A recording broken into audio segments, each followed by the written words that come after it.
La pluie martelait le pare-brise de la berline de luxe d'Alexander Sterling alors qu'il sillonnait les rues désertes à minuit.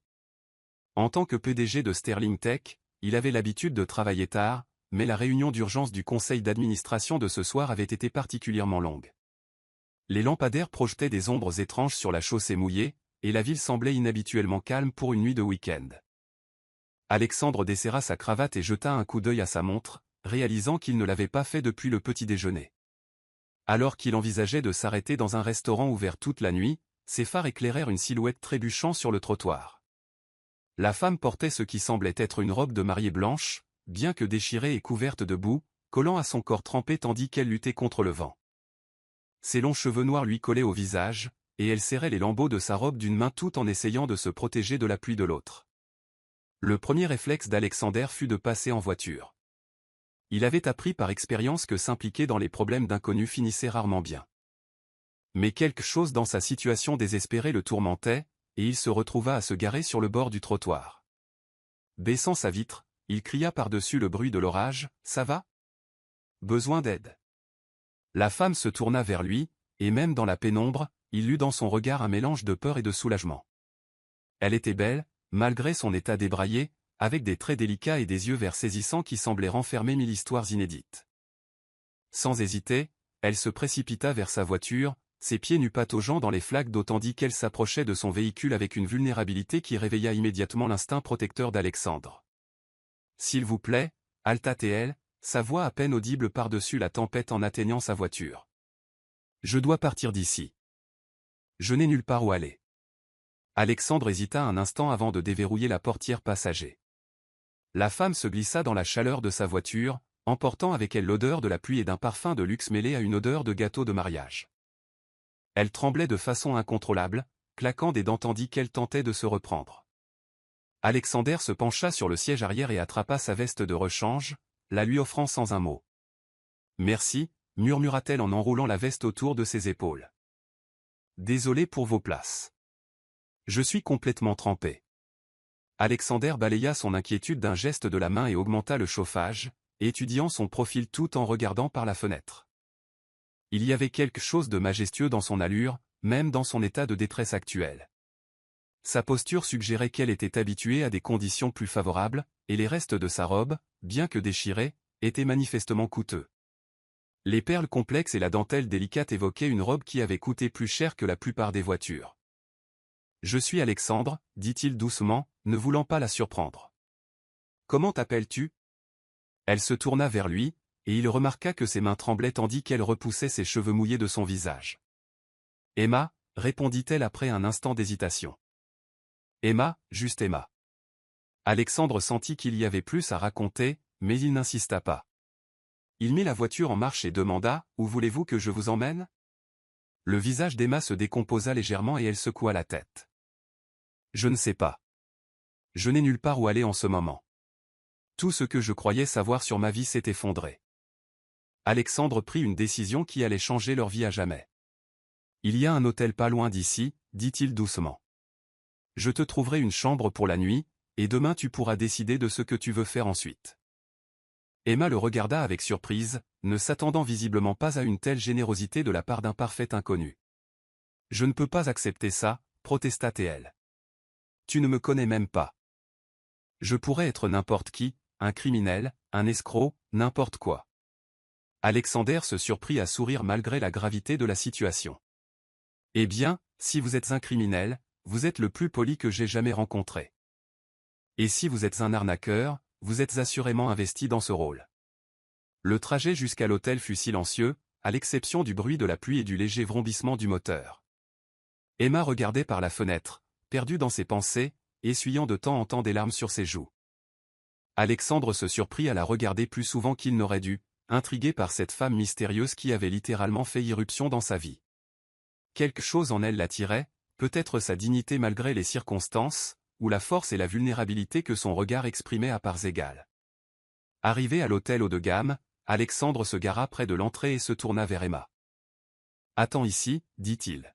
« Je vais tout arranger. » Mais Emma le saisit par le bras alors qu'il s'apprêtait à sortir. « Pourquoi m'aides-tu » demanda-t-elle, son regard vert scrutant son visage. « Tu ne sais rien de moi ni de ce que j'ai fait. Alexandre marqua une pause, réfléchissant à la question. Peut-être parce que tout le monde mérite une seconde chance, a-t-il répondu.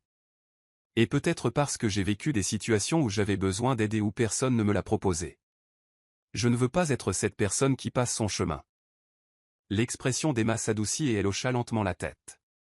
Merci, Alexandre. Tu n'imagines pas à quel point cela compte pour moi. Alexandre revint 20 minutes plus tard avec une carte clé et un sac de la boutique de l'hôtel. Chambre 1247, dit-il en lui tendant la carte clé. Et je t'ai apporté des vêtements de rechange. Rien d'extraordinaire, mais ça devrait aller. Emma prit le sac et la carte, ses doigts effleurant brièvement les siens. Ce simple contact les fit trembler tous les deux, et ils s'écartèrent simultanément, un moment de conscience gênant les traversant. Je ne sais pas comment te remercier, dit Emma, la voix chargée d'émotion. Tu m'as sauvé la vie ce soir, et je ne peux même pas t'expliquer pourquoi j'avais besoin d'être sauvé. Tu n'as rien à expliquer, lui assura Alexandre.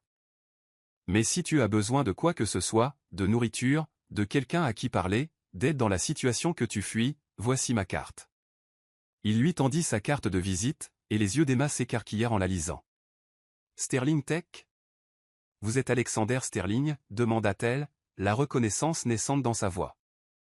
Alexandre hocha la tête, se demandant si son identité changerait la façon dont elle le percevait.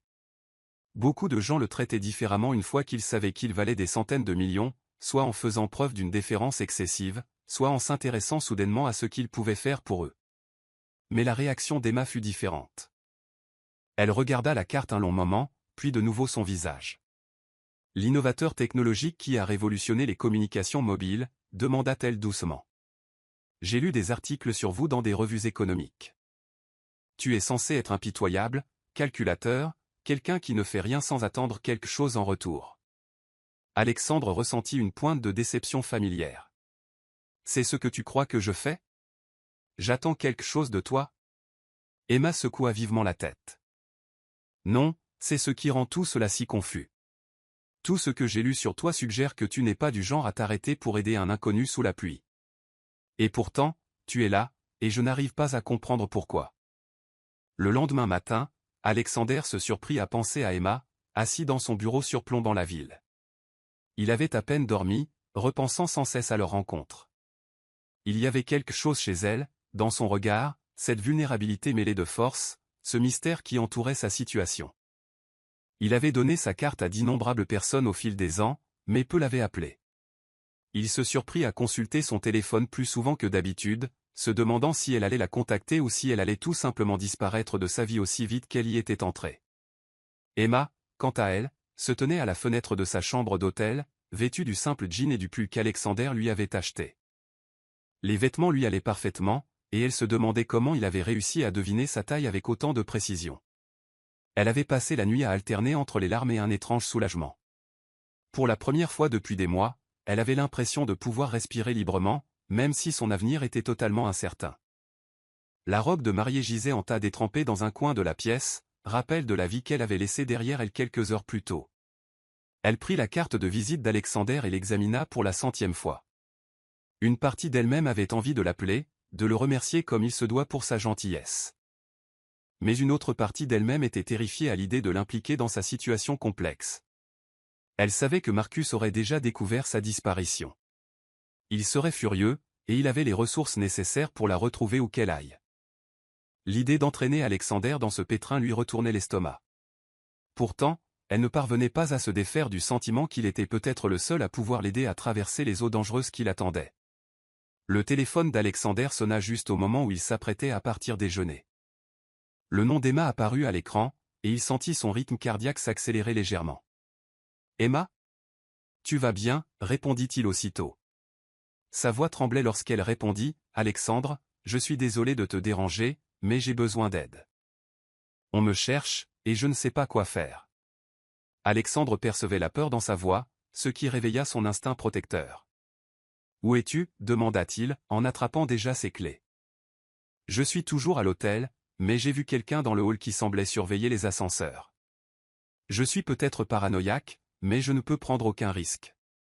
Reste dans ta chambre, m'a conseillé Alexandre. N'ouvrez la porte à personne d'autre qu'à moi. J'arrive dans 20 minutes. Il raccrocha et appela immédiatement son chef de sécurité, Marcus Chin, lui demandant de vérifier discrètement le hall de l'hôtel pour détecter toute activité suspecte. L'esprit d'Alexander s'emballait tandis qu'il traversait la circulation. Qui Emma fuyait-elle? Dans quel pétrin s'était-elle fourrée? Et surtout, pourquoi ressentait-il un tel besoin de protéger quelqu'un qu'il connaissait à peine? Arrivé à l'hôtel, Alexander prit l'ascenseur de service pour éviter le hall principal. Emma ouvrit la porte aussitôt qu'il frappa, le soulagement envahissant son visage en le voyant. « Merci d'être venu, dit-elle en s'écartant pour le laisser entrer. Je sais que c'est fou, et je sais que je vous en demande trop, mais je ne savais pas qui d'autre appeler. » Alexander étudia son visage, remarquant les cernes sous ses yeux et le léger tremblement de ses mains. « Emma, tu dois me dire ce qui se passe.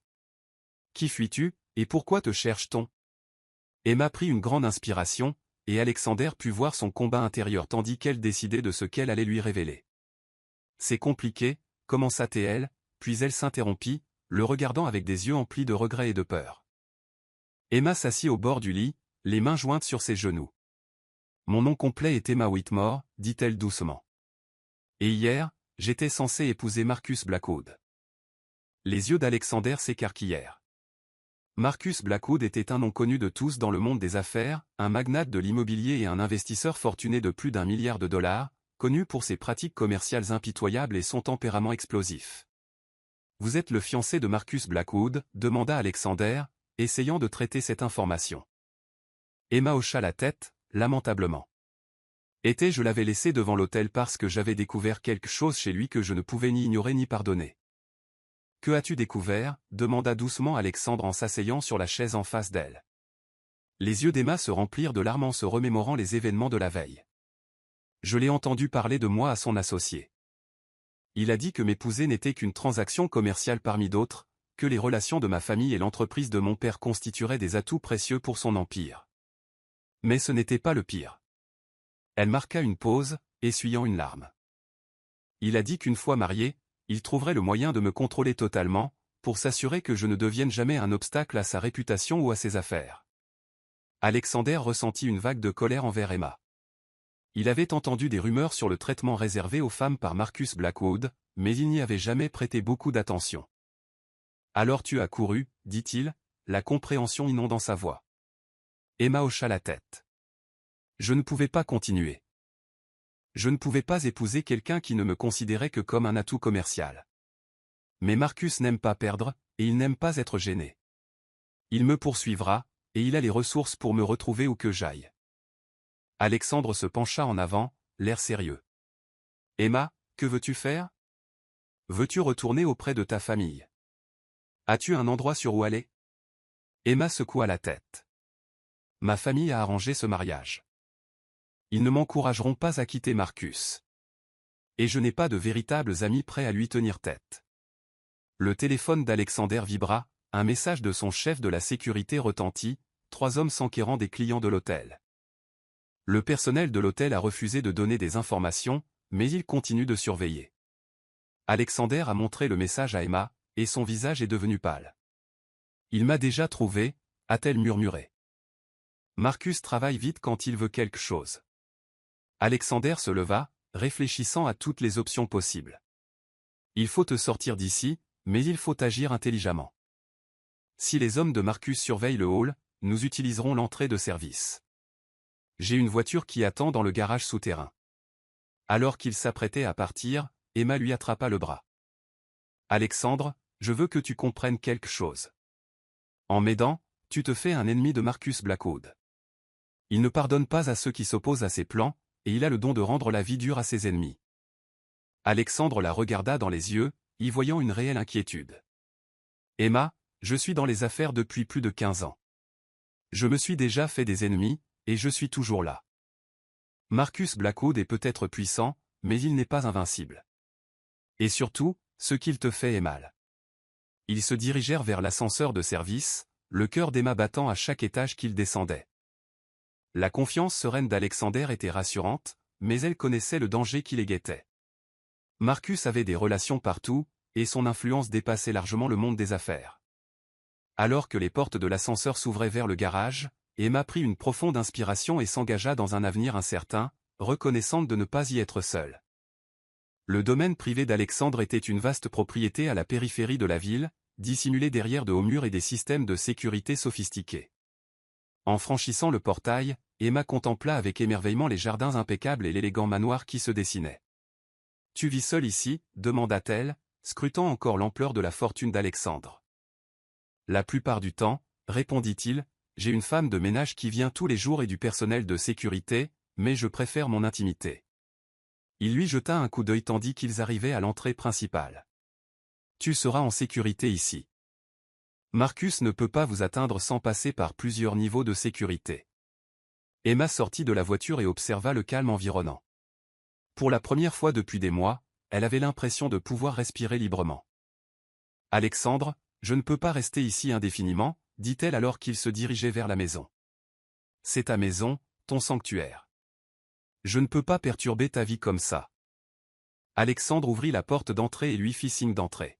« Emma, tu ne déranges personne et tu peux rester aussi longtemps que tu veux.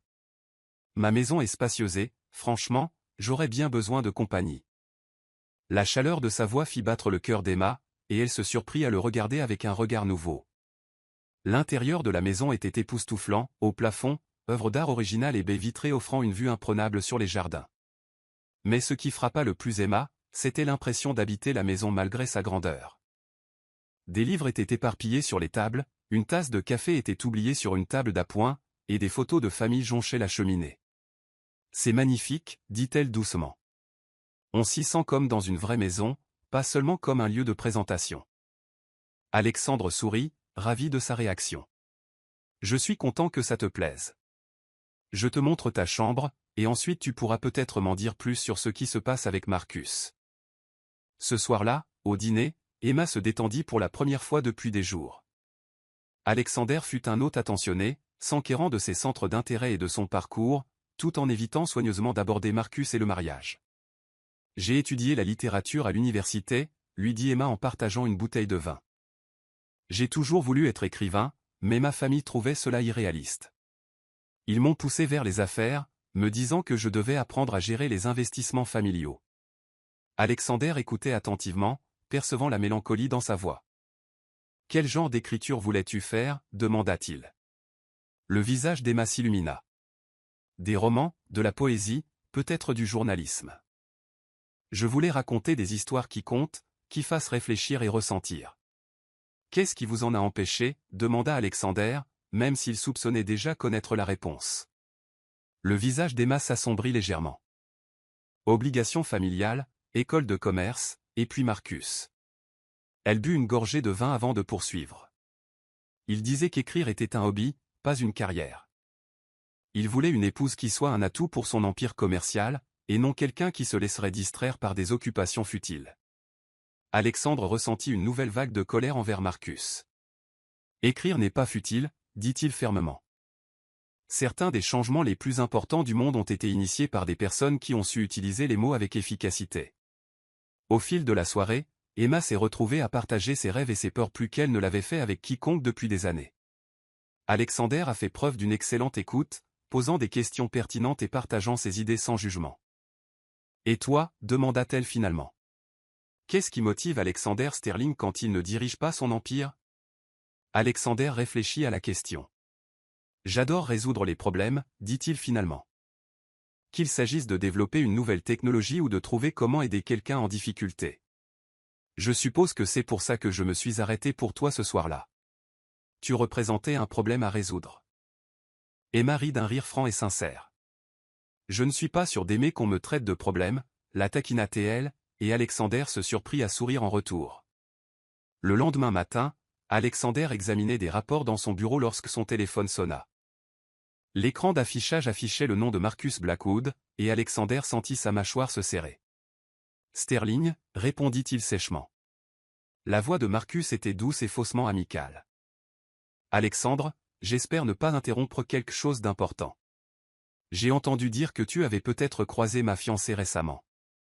Emma Whitmore, une charmante fille, mais elle est très stressée ces derniers temps. » Alexandre garda une voix neutre. « Je ne vois pas de quoi tu parles, Marcus. » Marcus rit doucement, mais il n'y avait aucune chaleur dans ce son. « Allons, Alexandre. Nous sommes tous deux hommes d'affaires. Nous savons tous deux que les informations sont précieuses, et je suis prêt à faire en sorte que tu puisses partager ce que tu sais sur la localisation d'Emma.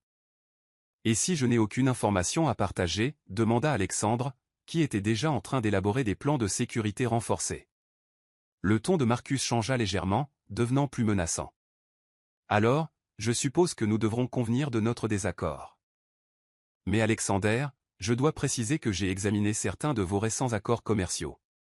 Vous avez noué des partenariats intéressants, notamment avec cette entreprise de technologies environnementales. Il serait regrettable que certaines agences de réglementation se mettent à examiner ces accords de plus près. Alexandre ressentit un frisson en le reconnaissant. Marcus le menaçait, usant de ses relations d'affaires pour faire pression. « Me menaces-tu, Marcus » demanda Alexandre sans détour. « Pas du tout » répondit Marcus d'un ton posé. « Je souligne simplement que les relations professionnelles sont fragiles. Elles exigent confiance, respect mutuel et parfois coopération. Je suis sûr que tu comprends. » La ligne fut coupée, et Alexander se rassit dans son fauteuil, réfléchissant aux implications. Marcus venait de déclarer la guerre, et Emma était prise entre deux feux. Alexander a pris son téléphone et a appelé son chef de la sécurité. « Marcus Blackwood vient de me menacer », a-t-il dit sans préambule. « J'ai besoin que vous mettiez immédiatement en œuvre tous les protocoles de sécurité. » Une heure plus tard, Emma retrouva Alexandre dans son bureau, le visage sombre, tandis qu'il parlait doucement au téléphone. Lorsqu'il la vit, il raccrocha et lui fit signe de s'asseoir. « Marcus m'a appelé » dit-il sans préambule. « Il sait que tu es avec moi, et ça ne lui fait pas plaisir. » Emma pâlit. « Qu'a-t-il dit » demanda-t-elle, même si elle avait peur d'entendre la réponse. Alexandre expliqua la conversation, observant l'expression d'Emma s'accentuer à chaque détail. « Il va te poursuivre maintenant » dit-elle d'une voix à peine plus forte qu'un murmure. « Alexandre, je ne peux pas laisser faire ça. Je vais partir. Je trouverai un autre endroit où aller. »« Non » dit Alexandre fermement. « Tu ne vas nulle part. Marcus a pris ça personnellement en me menaçant, et je ne réagis pas bien aux menaces. » Emma se leva et se dirigea vers la fenêtre. « Vous ne comprenez pas à quoi vous avez affaire. Marcus ne se contente pas de menacer les gens, il les détruit. Il a ruiné des carrières, mis des entreprises en faillite et poussé des gens au désespoir. J'ai vu de quoi il était capable. » Alexandre la rejoignit à la fenêtre, sa présence calme et rassurante. « Emma, j'ai bâti mon entreprise à partir de rien. J'ai survécu à des OPA hostiles, à l'espionnage industriel et à des concurrents qui auraient adoré me voir échouer. Je n'ai pas peur de Marcus Blackwood. » Emma se tourna vers lui, son regard scrutant son visage. « Pourquoi es-tu prêt à tout risquer pour moi? On se connaît à peine. » Alexandre resta silencieux un long moment, réfléchissant à sa question. « Peut-être parce que je vois en toi quelque chose que Marcus a essayé de détruire. Peut-être parce que je crois que chacun mérite de pouvoir faire ses propres choix de vie. Ou peut-être, dit-il doucement, parce que je suis en train de craquer pour toi et que je ne supporte pas l'idée qu'il te fasse encore du mal. » Emma en eut le souffle coupé par sa franchise, et son cœur s'emballa. « Alexandre, murmura-t-elle, mais il leva la main pour l'arrêter. « Tu n'as rien à dire. J'avais juste besoin que tu saches où j'en suis. » Ce soir-là, Emma se retrouva sur la terrasse surplombant les jardins d'Alexandre, aux prises avec des émotions inattendues. Le clair de lune projetait des ombres argentées sur la pelouse, et l'air était imprégné d'un parfum de jasmin. Elle entendit des pas derrière elle et se retourna pour découvrir Alexandre qui s'approchait avec 2 verres de vin. « Tu as l'air d'avoir besoin de ça » dit-il en lui offrant un verre. Emma l'accepta avec gratitude, leurs doigts se frôlant tandis qu'elle prenait le verre. « Alexandre, à propos de ce que tu as dit plus tôt, commença-t-elle, mais il secoua la tête. « Tu ne me dois aucune explication, Emma. Tu as déjà assez souffert. »« Mais je veux t'expliquer, » dit Emma en se rapprochant de lui. « Quand j'étais avec Marcus, j'avais l'impression de disparaître. Chaque jour, je devenais un peu moins moi-même et un peu plus ce qu'il voulait que je sois. J'ai arrêté d'écrire, de lire les livres que j'aimais, de voir les rares amis que j'avais. Je n'étais plus que l'ombre de moi-même. » Alexandre écoutait attentivement, lisant la douleur dans son regard. « Mais ces derniers jours passés avec toi, je me suis rappelé qui j'étais. Tu me fais sentir que mes pensées et mes opinions comptent, que je mérite d'être sauvé. Emma marqua une pause, prenant une gorgée de vin pour rassembler son courage. Je craque aussi pour toi, Alexander. Mais j'ai peur. Peur de quoi? Demanda doucement Alexandre en posant son verre de vin et en lui prenant les mains. Emma leva les yeux vers lui, ses yeux verts vulnérables au clair de lune. J'ai peur que tout cela soit trop rapide, trop compliqué. J'ai peur que Marcus te fasse du mal à cause de moi. J'ai peur de ne pas être assez forte pour construire une vraie vie avec quelqu'un après tout ce que j'ai traversé. Le pouce d'Alexandre traçait de doux cercles sur ses mains. Emma, la force ne consiste pas à ne pas avoir peur. Il s'agit d'avoir peur et de choisir d'avancer malgré tout. Et tu as déjà fait preuve de plus de courage que la plupart des gens en quittant Marcus et en refusant de vivre dans le mensonge. Le lendemain matin, le téléphone d'Alexander sonna avant l'aube. C'était son chef de la sécurité, et l'urgence dans sa voix le réveilla aussitôt. « Monsieur, nous avons un problème. Quelqu'un a tenté de franchir le périmètre de sécurité vers 3 heures du matin. Nos systèmes ont tenu bon, mais ils ont réussi à désactiver 2 des caméras extérieures avant de se retirer. » Alexandre s'est redressé dans son lit, instantanément alerté. « Une indication de qui il s'agissait ?» demanda-t-il. « L'imagerie thermique suggère au moins 3 individus, peut-être plus. Opération professionnelle, monsieur. » Ce n'était pas un hasard. Le sang d'Alexandre se glaça. « Marcus, dit-il d'un ton sombre. Renforcez immédiatement la sécurité. Je veux des patrouilles supplémentaires et une protection permanente pour Emma. » Alexandre s'habilla rapidement et alla voir Emma, la trouvant déjà réveillée, regardant par la fenêtre de sa chambre. « Tu as entendu le vacarme aussi ?» demanda-t-il doucement. Emma se tourna vers lui, le visage pâle mais déterminé. « J'ai vu les lumières de sécurité s'allumer. C'était Marcus, n'est-ce pas ?» Alexandre hocha la tête, ne voulant pas lui mentir. Ces hommes tentèrent de pénétrer dans la propriété, mais notre sécurité résista. « Tu es en sécurité, Emma. » Emma secoua la tête. « Pour l'instant. » Mais Alexandre, il s'enflamme. « La prochaine fois, il ne sera peut-être pas aussi subtil. » Alexandre s'approcha d'elle à la fenêtre, sa présence ferme et rassurante. « Alors, il nous faut être plus malins que lui. » J'ai réfléchi, dit Emma en se tournant vers lui. Il est peut-être temps d'arrêter de courir et de riposter. Je sais des choses sur Marcus, sur ses pratiques commerciales, qui pourraient être néfastes si elles étaient révélées. J'ai eu trop peur d'agir en fonction de cette information, mais c'est peut-être exactement ce qu'il faut faire. Alexander observa son visage, y voyant une détermination nouvelle. « Quel genre de choses ?» demanda-t-il. L'expression d'Emma se durcit. Irrégularité financière, pot de vin, tactique d'intimidation. J'ai vu des documents, entendu des conversations. J'étais trop naïf pour comprendre ce que je voyais à l'époque, mais je comprends maintenant. Alexandre ressentit un élan de respect pour son courage. Emma, si tu es sérieuse, nous devons être très prudents. Marcus dispose de ressources et de relations qui pourraient nous compliquer la vie à tous les deux. Au cours des jours suivants, Emma a collaboré avec Alexander pour documenter tout ce dont elle se souvenait des pratiques commerciales douteuses de Marcus. Ils ont transformé le bureau d'Alexander en salle de guerre, avec des tablettes blanches couvertes de chronologie et de liens entre les différentes affaires de Marcus.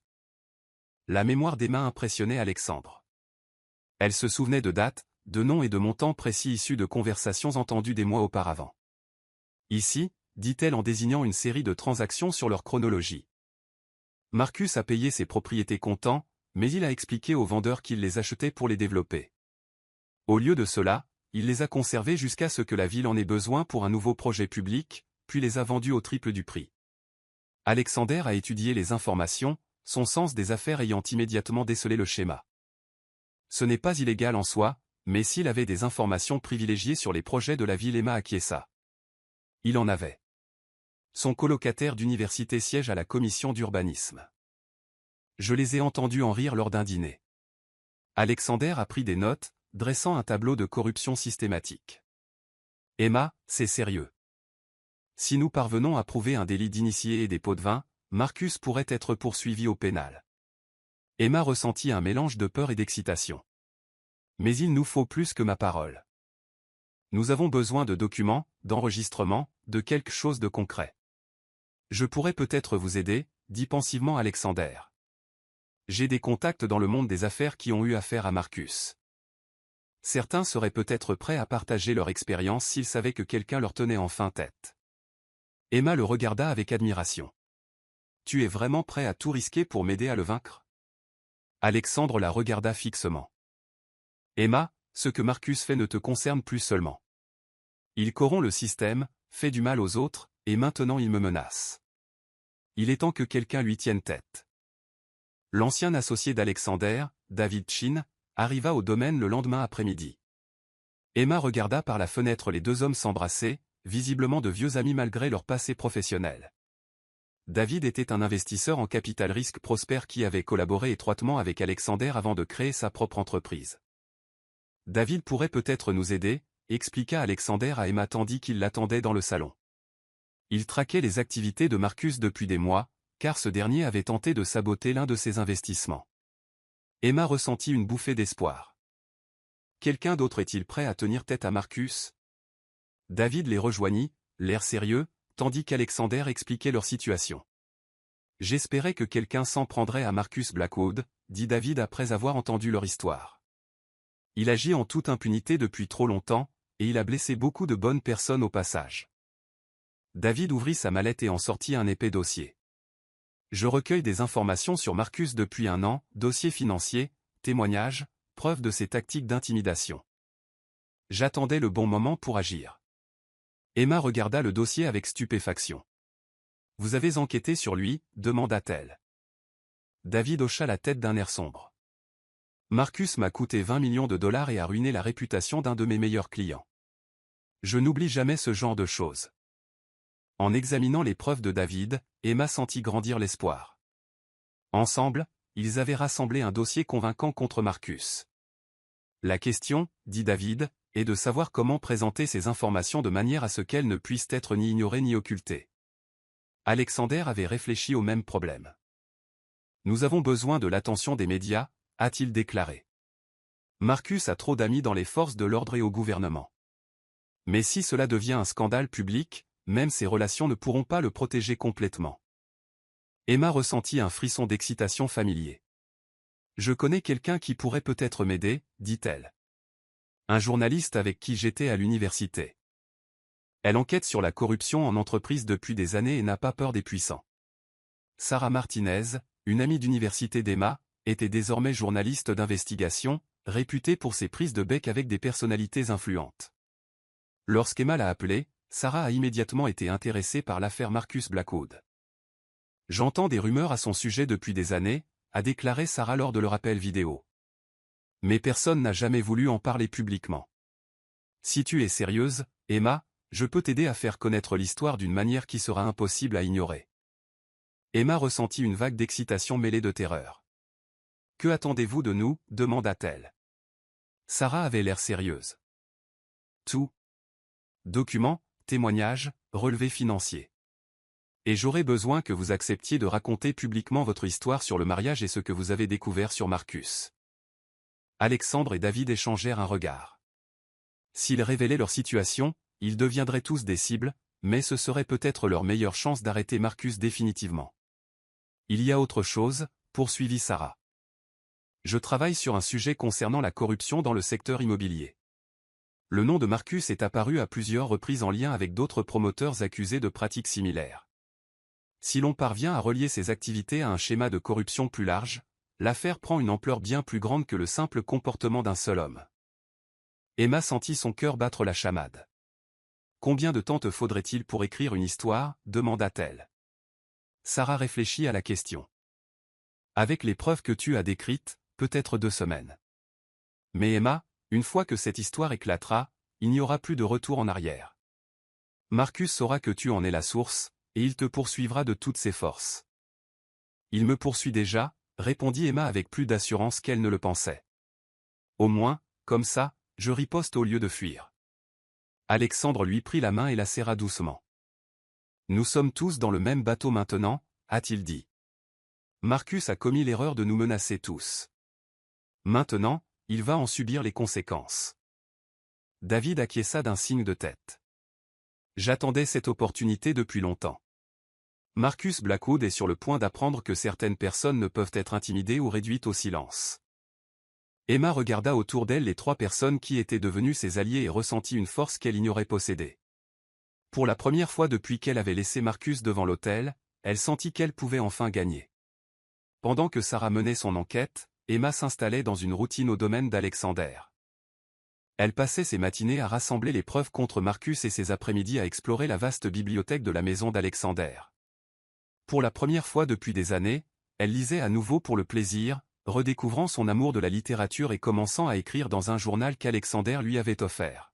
« Tu as l'air plus heureuse », observa Alexander un soir alors qu'il se promenait dans ses jardins. Emma sourit en respirant le parfum des roses. « Je me sens redevenue moi-même, dit-elle. J'avais oublié ce que c'était. » Alexandre s'arrêta et se tourna vers elle. « Emma, j'ai une question à te poser, et je veux que tu sois honnête avec moi. » Le cœur d'Emma fit un bond en entendant son ton sérieux. « Qu'est-ce qu'il y a » demanda-t-elle. « Tu restes avec moi parce que tu as besoin de protection contre Marcus, ou parce que tu veux être ici ?» La question d'Alexander resta en suspens entre eux. Emma se posait la même question depuis des jours. « Les deux, dit-elle finalement. Je ne mentirai pas en disant que je n'ai pas besoin de ta protection. Mais Alexander, même si Marcus n'était pas une menace, je voudrais être ici avec toi. Tu m'as montré ce que ça fait d'être valorisé pour ce que je suis, et non pour ce que je peux faire pour quelqu'un d'autre. » Le soulagement d'Alexander se lisait sur son visage. « J'avais besoin de savoir, dit-il doucement. Parce que ce que je ressens pour toi n'est plus seulement de la protection. C'est de l'amour, Emma. Du véritable amour. » Emma sentit les larmes lui monter aux yeux. « Je t'aime aussi, murmura-t-elle. Je n'aurais jamais cru pouvoir dire ça à quelqu'un et le penser, mais c'est le cas. Je t'aime, Alexandre. » Il la prit dans ses bras, et ils restèrent là, au clair de lune, enlacés, reconnaissant enfin ce qui s'était construit entre eux depuis cette première nuit sous la pluie. L'attaque survint sans prévenir. Emma était dans la bibliothèque lorsqu'elle entendit du verre brisé quelque part dans la maison. Aussitôt, les alarmes se déclenchèrent et elle entendit l'équipe de sécurité d'Alexander crier des ordres. Le sang d'Emma se glaça lorsqu'elle réalisa que Marcus avait dépassé les bornes de surveillance. Il attaquait la maison. Elle prit son téléphone et composa le numéro d'Alexandre, les mains tremblantes à sa voix. « Emma, où es-tu » demanda-t-il avec urgence.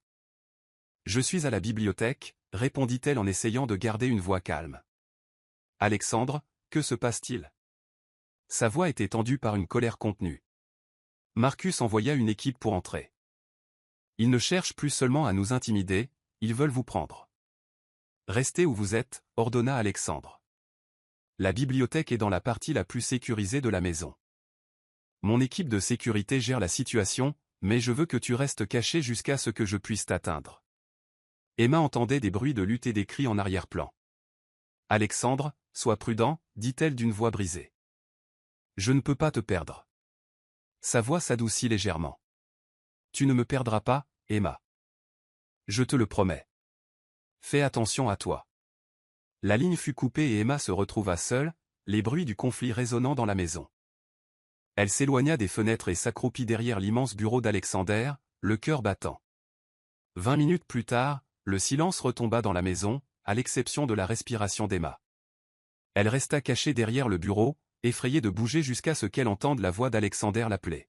« Emma ? Tu es en sécurité maintenant. Tu peux sortir. » Elle sortit de sa cachette et trouva Alexandre debout dans l'embrasure de la porte, la chemise déchirée et une coupure à la joue, mais sinon indemne. « Tu es blessé » demanda-t-elle en se précipitant vers lui. Il secoua la tête et la prit dans ses bras. « Je vais bien. » « Mais Emma, ça change tout. Marcus ne cherche plus seulement à nous intimider, il est prêt à recourir à la violence pour obtenir ce qu'il veut. » Le chef de la sécurité d'Alexander apparut dans l'embrasure de la porte, l'air sombre. « Monsieur, nous en avons attrapé 2. Le 3e s'est enfui, mais pas avant que nous ayons obtenu des informations intéressantes. » Alexandre leva les yeux, l'air impatient.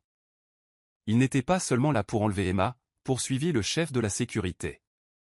Il cherchait aussi des documents, notamment tout ce qui concernait les affaires de Marcus. Quelqu'un leur a dit que nous montions un dossier contre lui. Emma sentit son estomac se nouer. Comment pouvait-il savoir ça, demanda-t-elle. La mâchoire d'Alexandre se serra. Quelqu'un a fourni des informations à Marcus. Quelqu'un qui est au courant de notre enquête. La trahison a frappé Emma comme un coup dur. Elle faisait confiance à si peu de gens et leur disait la vérité sur leurs agissements, et maintenant, il semblait que l'un d'eux l'avait trahi. Qui pouvait bien être cela, demanda-t-elle, même si elle avait peur d'entendre la réponse. Alexandre avait déjà pris son téléphone. J'appelle David et Sarah. Il faut découvrir qui a parlé à Marcus, et vite. S'il est au courant de notre enquête, il fera tout son possible pour nous discréditer avant que l'histoire de Sarah ne soit révélée. Emma hocha la tête, sentant une nouvelle détermination grandir en elle. Alors, il faut aller plus vite que lui. Sarah arriva au domaine en moins d'une heure, son sac d'ordinateur en bandoulière et l'air féroce. J'ai entendu parler de l'agression, dit-elle tandis qu'Alexandre la laissait entrer. Vous allez bien tous les deux. Emma hocha la tête, même si elle était encore sous le choc des événements de la soirée. Sarah, on pense que Marcus est au courant de l'enquête. Quelqu'un lui a fourni des informations. Le visage de Sarah s'est assombri. Cela explique pourquoi 3 de mes sources sont soudainement devenues indisponibles pour des interviews hier. Marcus a été très occupé. Elle a installé son ordinateur portable sur la table de la salle à manger d'Alexander. Mais j'ai une bonne nouvelle. J'ai travaillé sans relâche, et je peux publier l'article demain matin si vous êtes prêt à le rendre public. David est arrivé peu après Sarah, le visage grave. Je me demandais qui avait bien pu divulguer des informations à Marcus, a-t-il dit sans préambule. Le cercle des personnes au courant de notre enquête était très restreint. Alexandre hocha la tête d'un air sombre. C'est ce qui m'inquiète. Il faut que ce soit quelqu'un en qui nous ayons confiance. Emma se sentit mal à l'idée. Et si c'était quelqu'un de ton entreprise, Alexander? Quelqu'un qui nous surveillait? Alexander secoua la tête. Je travaille avec mon équipe principale depuis des années. Je leur fais entièrement confiance. David s'éclaircit la gorge. En fait, je crois savoir qui c'est. Mon assistante, Jennifer, se comporte bizarrement ces derniers temps. Elle me pose des questions sur mon emploi du temps, sur les personnes que je rencontre. Et soudain, elle s'est mise à conduire une voiture très chère. Sarah a levé les yeux de son ordinateur. Pouvez-vous prouver qu'elle a bien fourni des informations à Marcus, a-t-elle demandé. David hocha lentement la tête. Je crois que oui. J'ai suivi toutes les communications de mon bureau, et plusieurs appels ont été passés vers des numéros associés aux entreprises de Marcus. Si Jennifer est la source de Marcus, nous pouvons l'utiliser à notre avantage. Emma sentit une lueur d'espoir. Comment, demanda-t-elle. David sourit d'un air sombre. En lui donnant de fausses informations et en observant la réaction de Marcus, nous pouvons lui faire croire qu'il a une longueur d'avance sur nous, alors qu'en réalité, c'est nous qui contrôlons le récit. Le lendemain matin, David mit leur plan à exécution. Il convoqua Jennifer dans son bureau et mentionna délibérément qu'Emma et Alexander prévoyaient de quitter le pays ce soir-là, fuyant ainsi les représailles de Marcus. Il prit soin de mentionner un aéroport privé précis et une heure de départ, puis attendit de voir si Marcus mordrait à l'hameçon. Pendant ce temps, Sarah peaufinait son exposé, qui serait publié en ligne dans l'après-midi. Ça y est, dit-elle à Emma et Alexander. Une fois l'histoire révélée, la réputation de Marcus sera détruite. Même s'il tente de riposter, il se battra en position de faiblesse. Emma ressentit un mélange d'excitation et de terreur en relisant la version finale de l'article de Sarah. Voir son histoire écrite noir sur blanc, étayée par les preuves de David et le témoignage d'Alexander, lui fit réaliser le courage qu'il lui avait fallu pour en arriver là. « Es-tu prête » demanda Alexander en lui prenant la main. Emma hocha la tête, même si son cœur battait la chamade. « J'étais prête depuis le moment où je l'ai quitté devant l'hôtel. Je ne le savais simplement pas à ce moment-là. » Alexandre lui serra la main. « Quoi qu'il arrive, nous l'affronterons ensemble. » À 15h cet après-midi-là, l'histoire de Sarah était mise en ligne sur son site d'information. Le titre disait « Le promoteur milliardaire Marcus Blackwood, un modèle de corruption, d'intimidation et d'abus ». En quelques minutes, l'histoire a été relayée sur les réseaux sociaux et d'autres médias s'en sont emparés. Emma a vu l'histoire se propager sur Internet, ressentant un mélange de justification et de peur. « On ne peut plus faire marche arrière, maintenant » dit-elle doucement. Alexandre hocha la tête. Marcus saura que c'est nous dans une heure. L'assistante de David l'appellera probablement dès qu'elle verra l'histoire. Comme interpellé par leurs paroles, le téléphone d'Alexander sonna. Le nom de Marcus apparut à l'écran.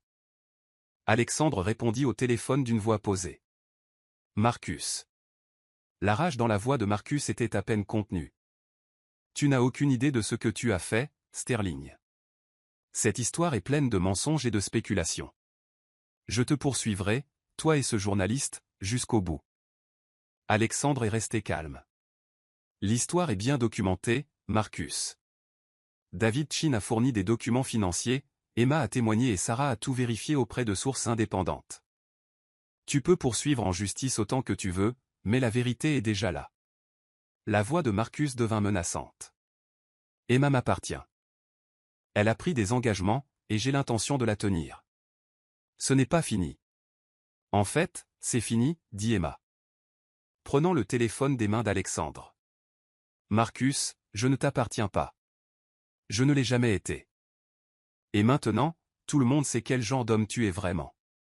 Le rire de Marcus était froid et amer. Tu crois avoir gagné quelque chose? Emma, tu n'as aucune idée de ce dont je suis capable. J'ai détruit des gens meilleurs que toi pour moins cher. Emma sentit la main d'Alexandre sur son épaule. Lui donnant de la force. Peut-être, répondit-elle. Mais tu ne me détruiras pas. Je ne suis pas la femme effrayée et isolée que tu essayais de contrôler. J'ai des gens qui se soucient de moi, qui me soutiennent et qui voient ma valeur. Toi, tu ne l'as jamais fait. La ligne resta silencieuse un instant avant que Marcus ne reprenne la parole, d'une voix terriblement sérieuse. Ce n'est pas fini, Emma. Je te surveillerai, et quand tu t'attendras le moins, je te rappellerai ce qui arrive à ceux qui contrarient Marcus Blackwood. Emma frissonna, mais garda une voix posée. Alors tu vas me regarder longtemps, Marcus. Parce que je ne reviendrai jamais vers toi, et je ne cesserai jamais de me battre contre des gens comme toi. Elle raccrocha et se tourna vers Alexandre, qui la regardait avec fierté et admiration. Comment te sens-tu? Demanda-t-il. Emma réfléchit à la question. Libre, dit-elle finalement. Pour la première fois de ma vie, je me sens complètement libre. 6 mois plus tard, Emma se tenait dans le bureau d'Alexander, transformé en bureau d'écriture. Les murs étaient tapissés de ses livres, et une fenêtre donnait sur le jardin où elle et Alexander s'étaient avoués pour la première fois leur amour. Elle mettait la dernière main à son premier roman, l'histoire d'une femme qui retrouve force et indépendance après avoir échappé à une relation autoritaire. Comment avance le livre? Demanda Alexandre en apparaissant sur le seuil avec 2 tasses de café. Emma accepta la sienne avec gratitude, levant un sourire. Je pense que c'est prêt. L'éditeur de Sarah s'y intéresse et veut le promouvoir dans le cadre du mouvement contre les abus de pouvoir des entreprises. Alexander s'est assis sur la chaise en face de son bureau, la même chaise où ils avaient planifié leur campagne contre Marcus. Je suis fier de toi, dit-il. Pas seulement pour le livre, mais pour tout ce que tu as accompli. Tu as repris ta vie en main, Emma. Emma tendit la main par-dessus le bureau pour la lui prendre. Nous l'avons reprise, corrigea-t-elle. Je n'aurais rien pu faire de tout ça sans toi, Alexander. Tu as cru en moi alors que je n'y croyais pas. Alexandre se leva et contourna le bureau pour rejoindre sa femme. Emma, il y a quelque chose que je voulais te demander, dit-il d'une voix légèrement nerveuse. Emma leva les yeux vers lui, son cœur s'emballant en reconnaissant son regard.